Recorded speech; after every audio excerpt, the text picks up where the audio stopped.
Evet arkadaşlar, şimdi yola çıkıyoruz. 730 Li ile. Acayip bir şey ya bu. Araba değil yani. Başka bir şey.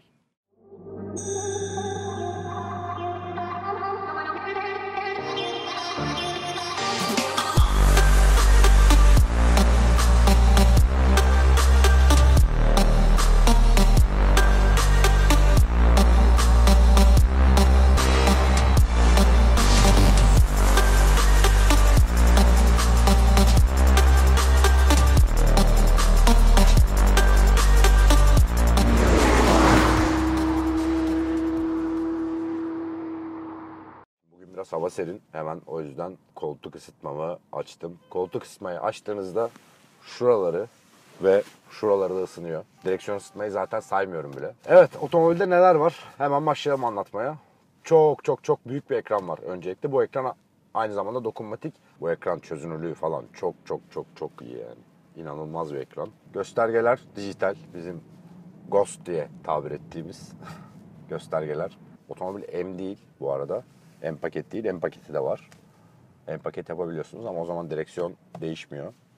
Direksiyon üzerinde adaptif cruise kontrolü kontrol edebileceğiniz düğmeler var. Adaptif cruise kontrolde ilerleyen dakikalarda devreye sokarız. Bu arada kameralar bir yakınlaşma falan sezdiğinde hemen devreye giriyor. Rahat geçmenizi sağlıyor sağa sola. Göstergenin hemen altında havalandırmayı kontrol edebileceğiniz düğmeler yer alıyor. Bunlar da yine dokunmatik, yani acayip ya. Dokunmatik ve hemen dokunduğunuzda da ekranda gösteriyor ne yaptığını. Sıcağa dönüyor, soğuğa dönüyor diye gösteriyor mavi ve kırmızı olarak. Burada medya, radyo, iletişim, navigasyon, connect drive, aracım ve bildirimler var. Navigasyonla devam edelim. Navigasyon trafik bilgisini veriyor bu arada. O da müthiş bir şey. Havalandırmanın hemen altında burada büyük şık bir göz var. 2 tane bardaklık. Hemen önünde büyük bir göz daha. Hemen onun önünde de USB var. USB girişi. Ama USB girişinin haricinde burada bir şey var. Burada gene çift kapak torpido gözü var. Şurada arkadaşlar tam bu elimi soktuğum yerde destekleyen telefonlar için kablosuz şarj özelliği var. Müthiş bir şey. Bu yeni Samsung'larda falan var ya. Burada bir tane daha ayrıca USB girişi var artı. İçeriğiyle ilgili şöyle bir durum var. Yani içerinin kalitesinden bahsedeceksem eğer hani ne diyeceğini insan bilmiyor açıkçası. Her şey çok özenle hazırlanmış. Belli ediyor kendini. Yumuşaklığından falan zaten hani bahsetmeye gerek yok. Her yer yumuşacık. Ve her yer deri kaplı. Çok güzel bir ambiyans ışığı var içeride. Fakat gündüz fazla belli olmuyor. O yüzden bu otomobilin hatırına size bir gece çekimi yapacağım. Ambiyans ışıklarını göstermek için. Otomobilin arka tarafını da o zaman biraz çekerim. Arkası dediğim gibi bambaşka bir dünya. Ekranlar falan. Ön tarafı komple kontrol edebiliyorsunuz arkadan. Çok farklı kombinasyonlarla alabiliyorsunuz. Kalite ve işçilik anlamında eleştirilecek bir şey yok. İsterdim eleştirmek ama yok. Arkayı ayrı anlatacağım. Arkası bambaşka bir dünya. Çünkü arkada ekranlar, işte ortada bir kontrol paneli. Koltuklarda tahmin edeceğiniz gibi masaj özelliği var. Isıtma var, soğutma var. Buradan Sport'u aldığınızda hemen yanları kendi sıkmaya başlıyor. Ama bunların tek tek ayarları da var. Yani isterseniz sıktırmıyorsunuz da standart ayarında bu var. Koltukların yani şu dokusu falan çok şık yani. Böyle insan kendini bambaşka bir dünyada hissediyor. Burada iDrive'ın kontrolleri yer alıyor. Çok kolay zaten, artık her seferinde anlatmaya gerek yok. Biraz daha güncellenmiş bir iDrive. Hemen yanında diğerlerinden farklı olarak bir adaptif düğmesi daha koymuşlar. Bu da yol durumuna ve sürüş tarzınıza göre aslında adaptif olarak ayarlıyor süspansiyonları, direksiyonu. Harman Kardon bir müzik sistemi var. Standart geliyor Harman Kardon Türkiye paketiyle. Bir bakalım Harman Kardon'a.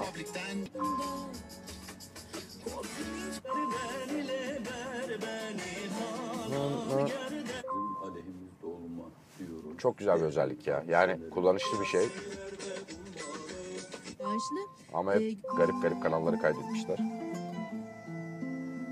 Bazen algılamıyor. Zahirimizi şer'i ölçülere uygun şekilde... Evet, bir müzik sistemine bakalım.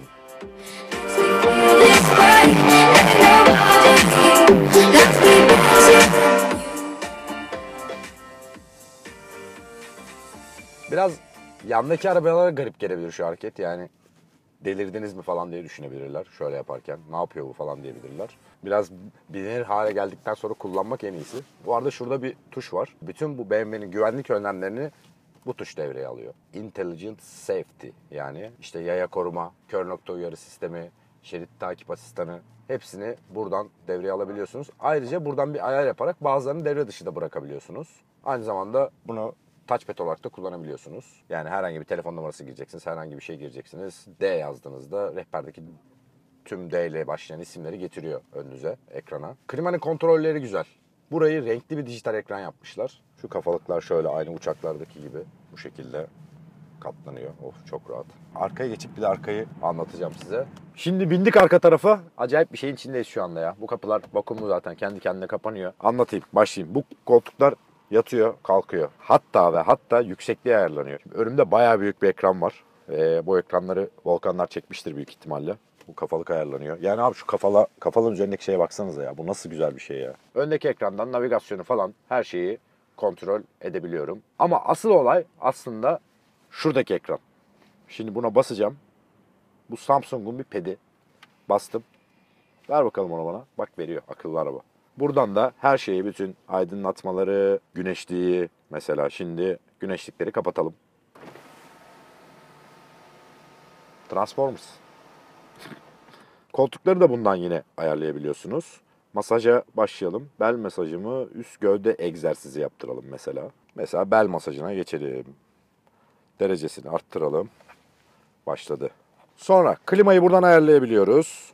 Parfümü bile buradan ayarlayabiliyoruz. Bakın arkadaşlar. Çöl ışıltısı değil, bizim istediğimiz zengin odunsu notaların gerçekliği.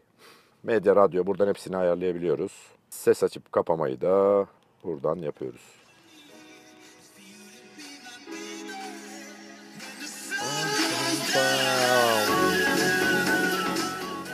Otomobilin öndeki ayarlarını buradan da yapabiliyoruz. Uygulamalar var. Bayağı şu anda da normal tablete döndü. Böyle de kullanabiliyorsunuz. Yani bildiğiniz aslında Samsung tabletin BMW'ye uyarlanmış versiyonu bu. Yerine koyarken bile bir şıklık sunuyor size. Şöyle koyuyorsun, kilitliyor. Yani şu hareket bile çok güzel ya.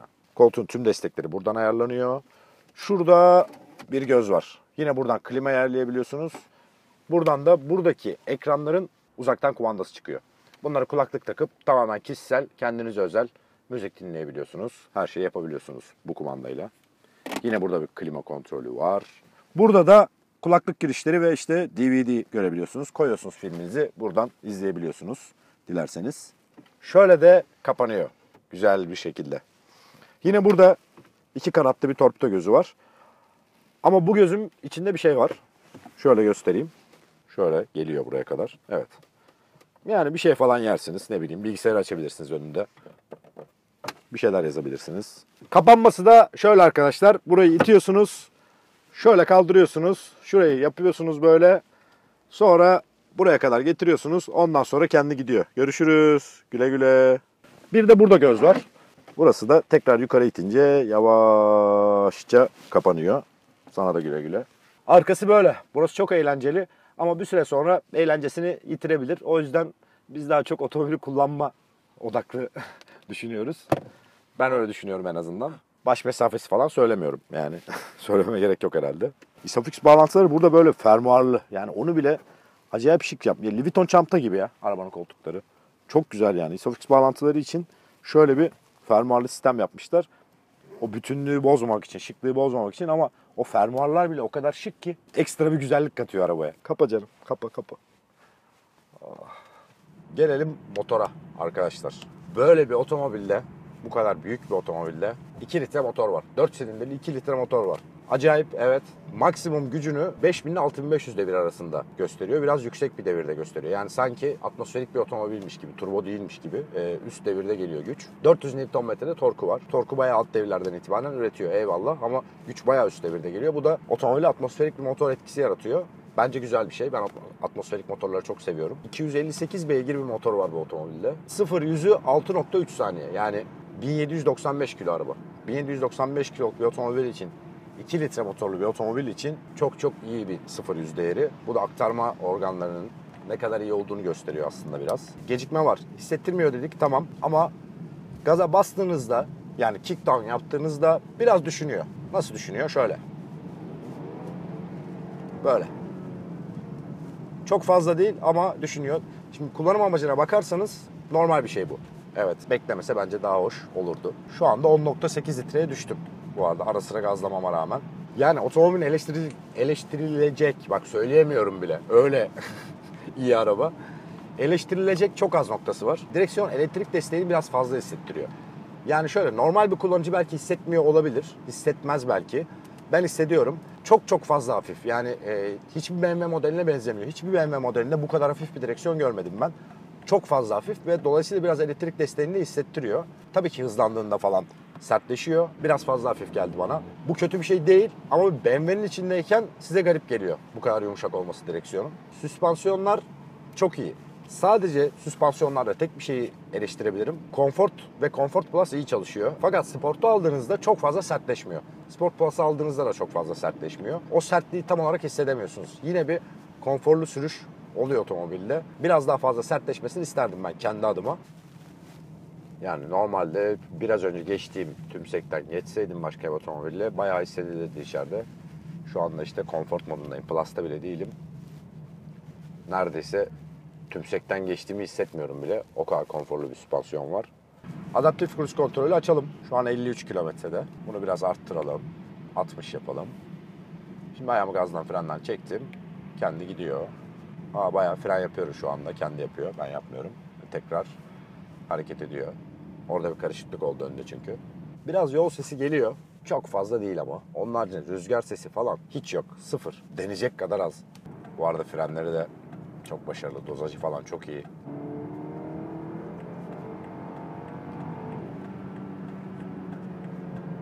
Duyuyorsunuz motor sesini. Çok güzel geliyor.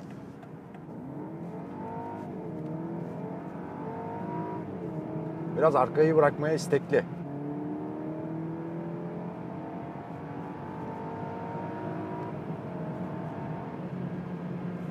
Evet, etkileyici.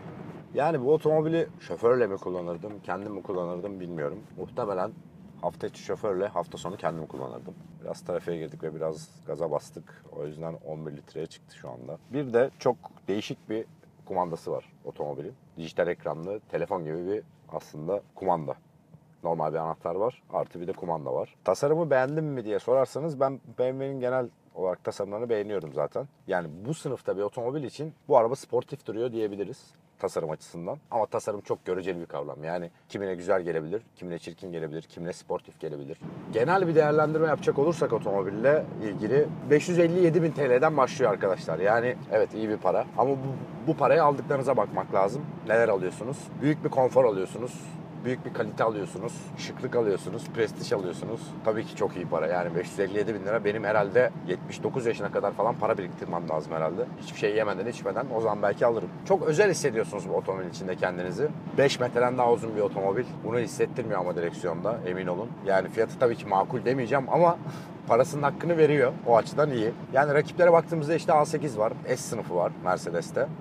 Rakipleri çok iddialı rakipler ama BMW'de çok iddialı. Biraz daha gönlüm BMW'ye daha yatkın, öyle söyleyeyim. Bunun nedeni şu: yani bu otomobili bir şirketin CEO'su olsaydım, bu otomobili alsaydım ya da şirket bana makam aracı olarak bu otomobili tahsis etmiş olsaydı isterdim bu otomobili. Neden isterdim? Hafta sonu kendim kullanırdım. Hafta içi şoförle kullanırdım. Çünkü direksiyonda geçmek istersin böyle bir otomobilin ama arkası da çok eğlenceli ve konforludur, orası kesin. Yani sonuçta bu evet, bana hitap etmeyen bir otomobil. Yaşım itibariyle, işim itibariyle. Ama işte 3 gün geçirdik yaklaşık bu otomobille. 2,5 gün diyelim.